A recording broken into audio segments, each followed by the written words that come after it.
So, you've probably never heard of Tricia Griffith, and honestly, that's kind of the point. She's not a YouTuber. She's not really a podcaster in the way most people think of podcasters. She doesn't have millions of followers. She doesn't have a Patreon with merch drops.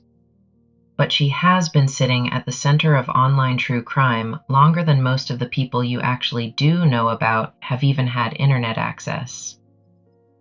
Her name is Tricia Griffith, and she is the owner of a website called Web Sleuths.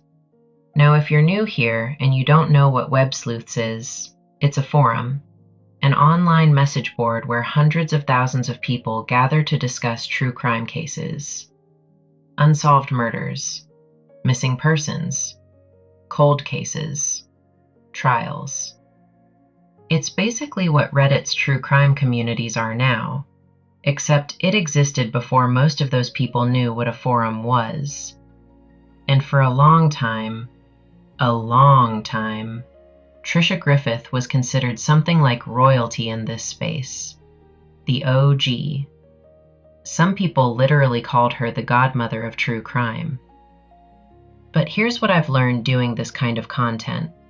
The bigger the origin story, the more important it is to actually look at it. Really look at it. Because the story she tells about herself and the story that played out, they don't always match up. So today we're going back to the beginning. Who is she? Where did she come from? How did she build what she built? And when did the first cracks start showing? Because they showed up a lot faster than she would like you to think. So before we get into all of it, and there is a lot to get into, I want to give her a fair shake first, because that's how I do things. You get the full picture before I start pulling threads. And conveniently, someone else already did the intro work for me. This is a woman named Cheryl McCollum. She's a crime analyst, a cold case investigator. She's got her own show called Zone 7.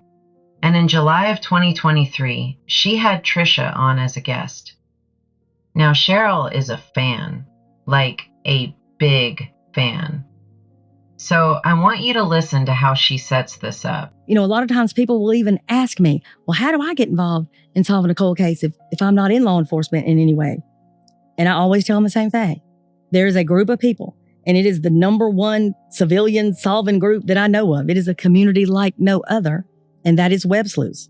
And they have been involved in just about every high-profile case you can imagine. They have assisted me personally on cases. They are quick. They are deep and wide in their advocations and vocations, which again, I can't say enough. I don't care what you do for a living. You may have the intel needed on a case.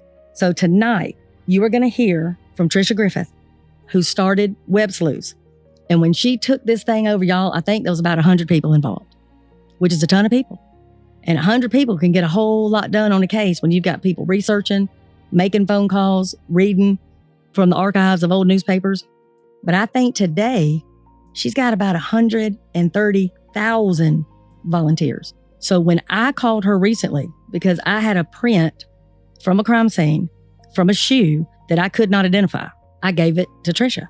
She said, I'll get back in touch with you. Well, it took them a minute because this was an unusual print, but they got back to me. And it matched a shoe that I had never heard of. If not for them, I'd still be looking for that shoe. Okay, so that's the hype. That's how she gets introduced in spaces where people already love her. The number one civilian solving group. 100 people to 130,000 volunteers, built from nothing. And then Tricia takes the mic. Tricia Griffith. Oh my gosh, Cheryl McCollum, I'm so honored and humbled by that incredible introduction. The members of Web Sleuths, they do all the hard work. The moderators, they're the ones that keep it so nobody flips out and starts calling each other names. They keep it so humble, gracious, deflecting credit to her volunteers. That's the version she wants you to see. Now here's where it gets interesting. Because in the very next breath, same interview, 30 seconds later, She tells you exactly what she actually did when she took over. It can be an adult conversation. And then it's our members from all over the world. And Cheryl, we just passed over 200,000 members. When I took it over, it had about 250 members, and it was a snake pit.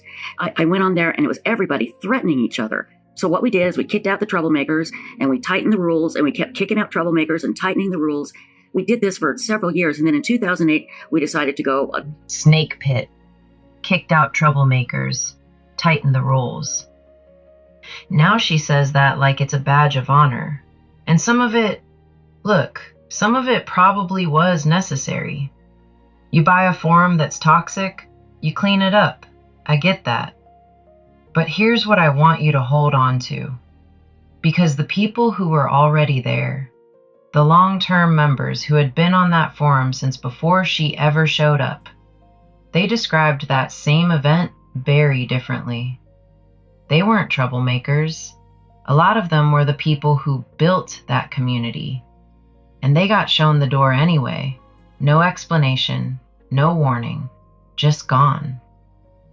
We're going to come back to that pattern because it never stopped.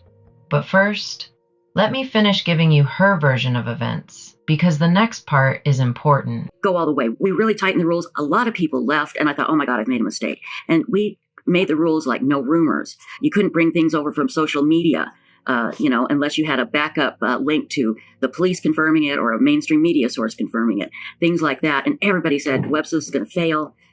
All the good posters are leaving. And they were right. I'm like, oh my God, I made a mistake. But Cheryl, then what happened? All of these people came out of the woodwork and said, now I can come out and post and not be bullied. And what happened was Web Sleuths exploded. And we haven't stopped growing since then. It has just been an amazing journey that could not have been done without the volunteer moderators. They volunteer 24/7. And of course, the incredible members. And you're so right. I loved when you said, so that's the arc she sells.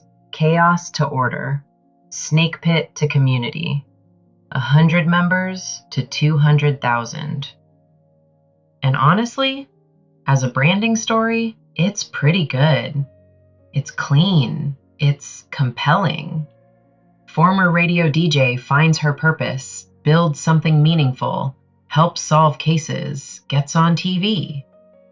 The problem is that's not the whole story, because what she conveniently leaves out of that origin story every single time, what never makes it into the glowing magazine profiles or the CrimeCon panels or the Zone 7 introductions, is what was actually happening behind the scenes while all that growth was going on. And that's what we're going to talk about next.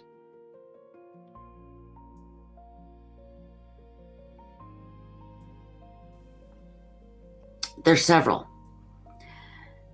When I first took over Web Sleuths, one of my main goals was to let people know, and I took it over in 2004. It was already up, but it was a snake pit. It was just everybody hating each other and threatening each other. And it took a long time to get where we're at today.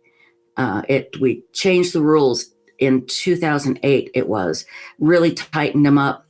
And in fact, I thought I made a mistake. I thought, oh my God, everybody's going to leave because now we're not allowing rumors. We're not allowing all kinds of stuff. And everybody said they were leaving.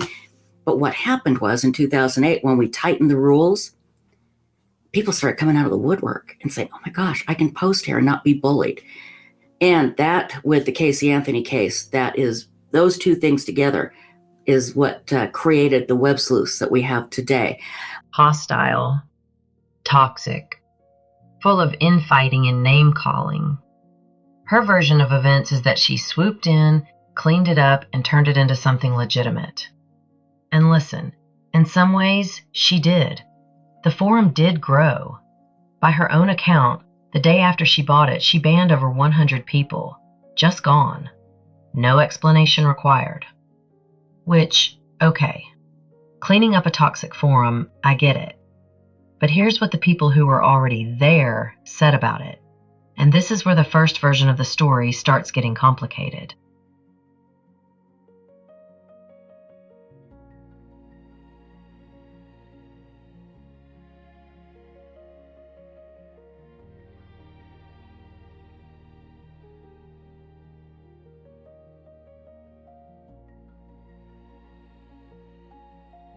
this wasn't a one-time thing. The pattern just kept going. Disagree with her? Banned. Ask a question she didn't want to answer? Banned. Post something that challenged her narrative on a case? Banned. And by her own public statements, I'm not paraphrasing here, this is documented. She made clear that she didn't owe anyone an explanation for a ban. Quote, "We don't have to give anyone a big explanation as to why they were banned." Now look, any forum owner can run their platform how they want. That's their right. But when you're positioning yourself as a community built on finding the truth, on transparency and fairness and justice, that attitude is a little at odds with the branding, isn't it? And this is a pattern I want you to keep in your head as we go through the rest of this, because it's going to keep coming up. The gap between what she says Web Sleuths is and what it actually operates like. Here's the official Harris County District Clerk website. I'm searching case number 201-344-862. Susan Pruitt versus Patricia Arrington Griffith and Web Sleuths, LLC. This is the real court filing from 2013. You can see the entire docket right here, with every motion, petition, and counter-petition listed. This isn't someone's blog post or commentary video. These are the actual public court records.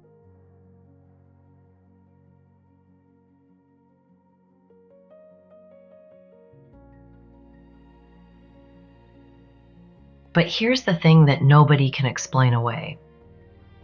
One of the motions filed during the discovery process was a motion to compel responses regarding gambling. Gambling. I'm just going to let that sit there for a second. The case dragged all the way through 2014 and into 2015. Depositions were taken. Tricia was deposed on video in September 2014. And while all of this was going on, the lawsuit, the allegations, the depositions, she was still running Web Sleuths, still asking the community for donations, because that never stopped. And this is where I need you to understand something about how Web Sleuths is set up financially, because it matters.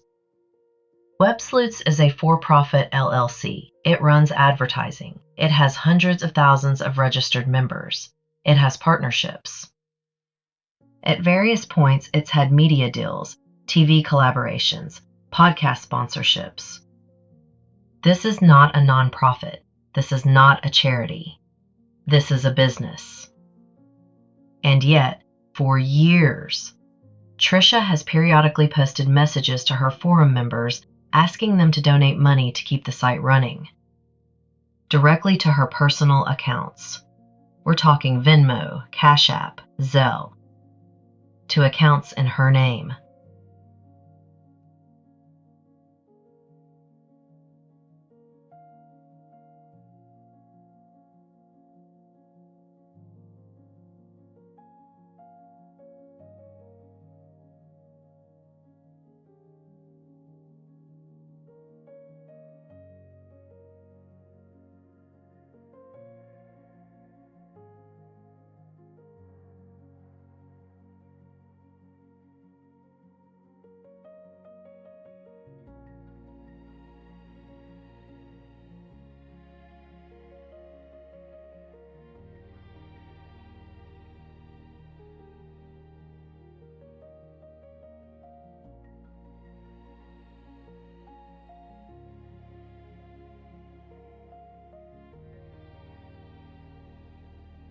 Her own co-owner, the one who sued her, stated outright in her filing that advertising had supported the site for years and there should never have been a need for member donations. Full stop. But the asks kept coming. Here's one of her actual posts to members, and I want you to read this carefully. Dear Web Sleuths members and guests, my apologies for interrupting your discussion. Because of the downturn in advertising, we are short on the server payment. We need to raise $1,700 this upcoming week, or the server will be shut off. Below are the ways you can donate. PayPal, Venmo name Tricia Griffith 14, Cash App, $TGRIF14, Zelle, use email. Be sure and put server in the memo. That's a personal Venmo. That's a personal Cash App for a business LLC. And the people responding to that post, they're not investors. They're not business partners. They're forum members who care about the community they've built there. People who've spent years on that site discussing cases they're passionate about. They're donating out of loyalty. And that loyalty is being leveraged. That's the part that gets me. No. That's Tricia Griffith. That's the foundation.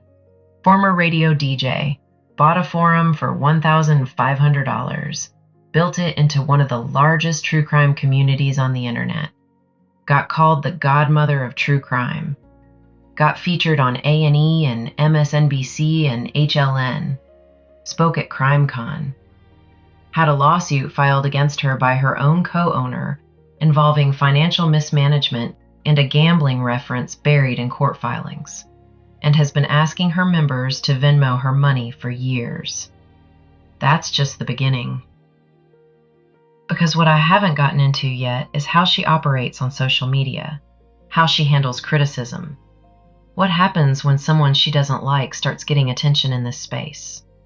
And what her relationship with some of her most loyal followers actually looks like up close. That's coming in part 2. If you're new here, subscribe, drop a comment. And if you know something about this that I haven't covered, my email is open. Because with these kinds of videos, the community always knows more than I do starting out. I'll see you in the next one.